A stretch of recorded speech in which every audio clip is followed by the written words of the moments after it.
చూడండి రామ్మోహన్ రావు గారు, ఈ లోకంలో ప్రతివాడి లక్ష్యం కేవలం డబ్బు సంపాదించడం కాదు. ఆ మాటకు వస్తే డబ్బు సంపాదించడం పెద్ద గొప్ప విషయం కాదు, అదేమంత కష్టము కాదు. డబ్బు సంపాదించడమే నా ధ్యేయం అయితే 5 సంవత్సరాల్లో 50 లక్షలు సంపాదిస్తాను. పిచ్చివాగుడు కట్టిపెట్టు. 5 సంవత్సరాల్లో 50 లక్షలు. హత్యలు చేస్తావా, దోపిడీ చేస్తావా, బ్యాంకులను లూటీ చేస్తావా? అవి చేతగాని వాళ్ళు చేసే పనులు. చట్టబద్ధంగా 50 లక్షలు సంపాదిస్తాను. ఒక తెలివైన వాడు తలుచుకుంటే డబ్బు ఎంత సులువుగా సంపాదించవచ్చో నిరూపించి మీలాంటి డబ్బున్న వాళ్ళకు గుణపాఠం చెప్తాను. It's my challenge.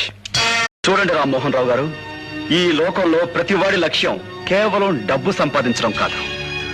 ఆ మాటకు వస్తే డబ్బు సంపాదించడం పెద్ద గొప్ప విషయం కాదు, అదేమంత కష్టము కాదు.